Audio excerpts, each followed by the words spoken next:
What type of bird are you? A friend is tweet, tweet, tweet.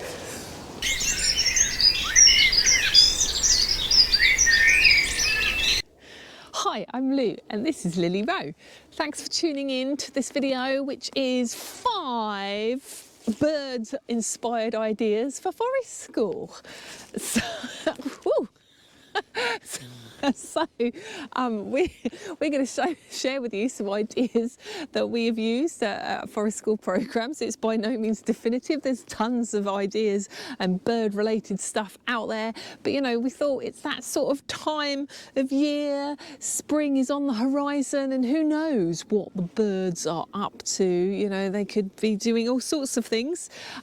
Also, just to let you know, I have put a bird bundle on my Buy Me a Coffee page, on my extras page, completely free. And in that bird bundle, it takes you to a Google Drive that is basically got a load of activity ideas and things in it that might be useful to you. But of course, do remember that forest school is not all about the activities. You know, we wouldn't necessarily go about doing a big structured activity with the whole group, but however, as a forest school leader, it is useful to have some ideas up your sleeve or in the woods, so that if you do find your learners interested in birds, then maybe you want to kind of pull out some of these ideas to share with them. So the first bird-inspired idea for forest school that I thought I'd share with you is to listen for bird language. So the birds are messengers.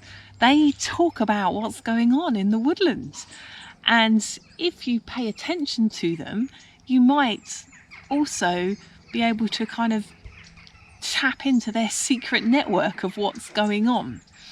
So all birds have different vocalizations, different types of voices, and John Young, who has spent a lot of time with different indigenous people, has kind of learnt this bird language skill from them, that apparently all indigenous peoples pay attention to the voices of the birds to find out what's going on, you know, to know whether there might be predators approaching.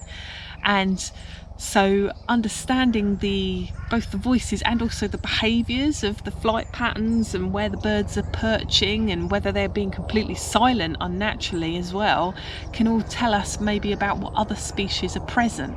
John has actually written a book about bird language, which I'll pop the link in the description below for you. But as an example, some of the types of voices of the birds are, so you can think about the baseline voices and behaviours of the birds, and there are 4 different types of vocalisations. So songs, so that sort of really kind of fancy, often in many birds, kind of fancy vocalisations that they're using to attract mates and in that courtship display type stuff. Then there is companion calling, so that's kind of like checking in with each other. So in the UK, like listening to flocks of tits at this time of year can be quite good for that, because you hear them go and they're just sort of kind of going, are you all right? Yeah, I'm all right. Where are you? I'm over here, kind of thing. So it's like they're checking in with each other. Then there is like territorial kind of vocalisations. Again, in the UK, robins are quite good for this because they're very territorial, and it's kind of imagining going, get off my land, in kind of bird language. But you know, it's just a squabble between a couple of birds. And then there's also later in the spring, when they've got their babies, the begging kind of cheeps and chirps from the young birds as well, the juvenile begging kind of vocalisations. So all of those vocalisations in the bird world are normal, part of day-to-day life. Then there's a 5th voice, which is their alarm calls, which is when there's something wrong. You know, a predator's coming, there's there's a cat coming, or something that's going to eat them. And there can also be like if you're in the woods and there's like an unnatural silence, like none of the songbirds are vocalizing, that might be because there's like a sparrowhawk or something around, because with aerial predators, they want to kind of keep quiet because they don't want to give away where they are. Whereas ground predators, then of course birds can fly, so they can kind of hop out the way of ground predators. So listening to these voices, this bird language, can give you an added insight as to what's happening all around you in the woods. And you don't need to know like the species specific calls to understand whether a bird is alarm calling or whether it's just part of their day-to-day life. So you don't even need to know the name or be able to identify the birds to be able to access bird language. So it can be a great thing for even quite young children to kind of start listening into. It's also great to do when you're at your sit spot, if you use sit spot routines. So you could encourage the children just to, get their deer ears going and see if they can listen for any voices of the birds. So the next game is quite a structured one, but I've used it to randomise a group into pairs. So say you want them to pair up for talking buddies for a circle time or something like that. It could be used in that way, not something to facilitate free play.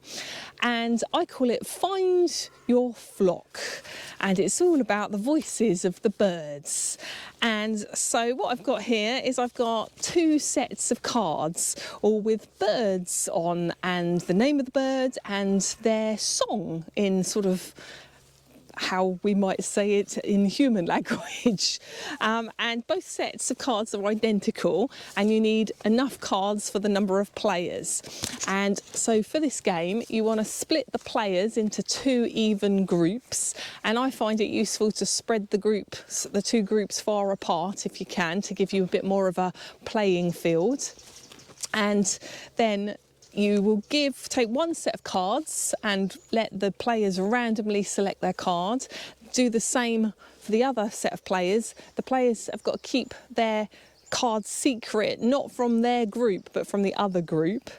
And then, because it's, nearly springtime and all the birds have to find their mates. Hang on, Bub, stay there a minute.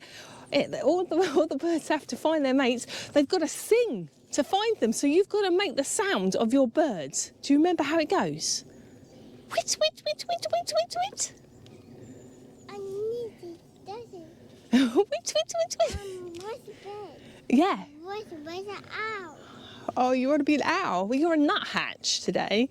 So in a minute, we're going to sing like nuthatches, and we're going to see if we can find our mate. As in, can you find the other nuthatch? Ready? So it's nearly spring, and we're going to find our flock. Ready? Whit, whit, whit, whit, whit. Whit, whit, whit, whit, whit. Whit, whit, whit, whit, whit. I can't hear any other nuthatches. Whit, whit, whit, whit, whit. Is there another nuthatch in the woods anywhere? Whit, whit, whit, whit, whit. Whit, whit, whit, whit, whit. I'm a lonely nuthatch. I haven't got any friends. Whit, whit, whit, whit, whit. Whit, whit, whit, whit, whit. Whit, whit, whit, whit, whit. Whit, whit, whit, whit, whit. Whit, whit, whit, whit, whit, whit. You're my friend.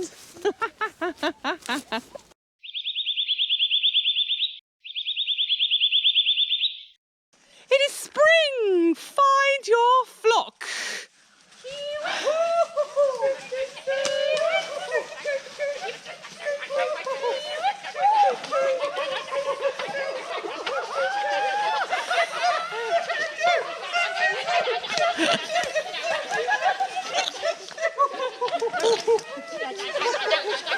So the next bird-inspired idea is to create a bird hide.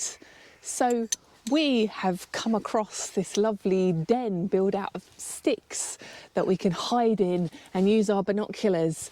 But you could also use tarpaulins, camouflage pattern would work well, or you can sometimes buy those sort of nets with all the camouflage stuff on them, or maybe you could even create like a permanent bird hide screen using like willow or hazel sticks, like a big fence with holes in, and then you can use that to hide behind and see if any birds will come closer to you and yeah, see what you've got. Look, Mummy. Who is it in the tree? Look. So the next idea is if you want to start learning the actual species of birds and learn more what they look like and sound like, then you can get these lovely toys that have got the real sounds of the birds in them that are quite accurate. And again, for younger learners, I found these really good. Their markings are sort of vaguely accurate, well, as much as a stuffed toy can be. And yeah, the voices are really accurate. I've even had robins come to the toy robin and like go, you know, do that kind of territorial kind of vocalization, kind of, who's this new robin on my patch? So that can be a nice, gentle introduction to actually learning different species. And then, you know, who knows, they might need nests or homes to live in, and all sorts of things could then be sparked. All sorts of ideas could start happening in the free play. So the final bird-inspired activity is to feed them, because then if you put feeders out, the birds might come closer to you looking for their grub. So of course there are lots of different ways you can do that. You could buy a feeder and fill it with seeds, or you could make your own. So we've got just a few ideas here about what you could do. So for example, you could make something out of plastic bottles, a bit of recycling there, just stick some sticks in it as little perches and fill it with your seed.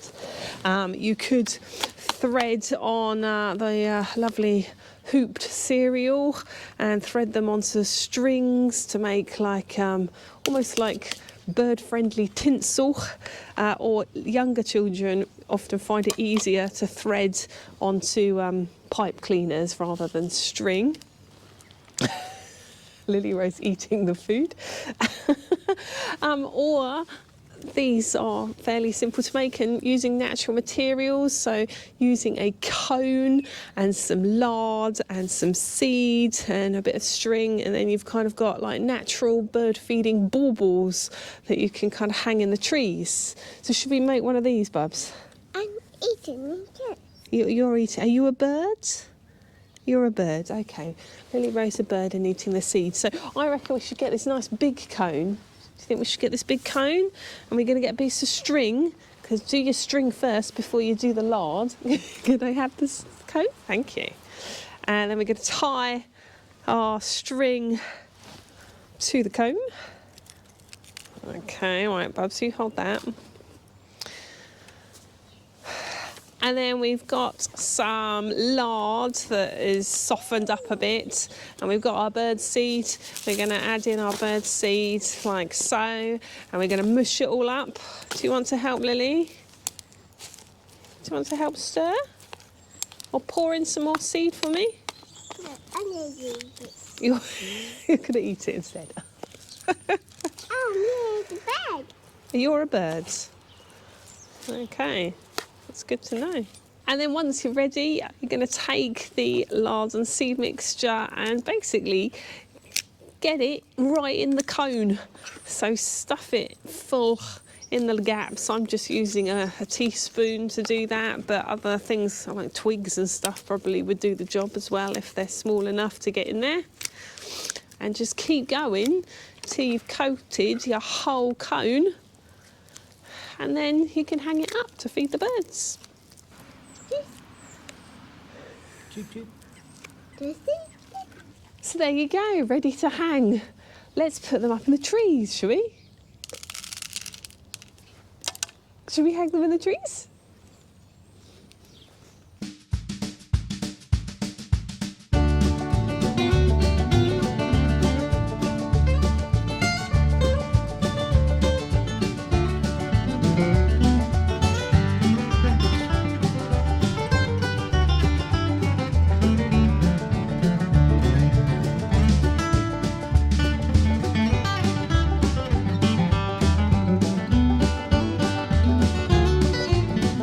So there you go, 5 5 bird-inspired ideas for Forest School.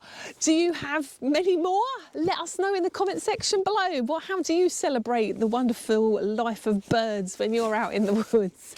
Don't forget, we have got our bird bundle on our Buy Me a Coffee page, completely free. So head on over there. I'll pop a link in the description below and you can kind of access that Google Drive to celebrate our feathered friends. If you've enjoyed this video, do give us a thumbs up and consider subscribing to our channel so that you can join us again in the woods next time. And thanks for watching. Playing with birds is lots of fun, especially now that spring is sprung. We hope these activities spark curiosities in your learners' play when you head to the trees.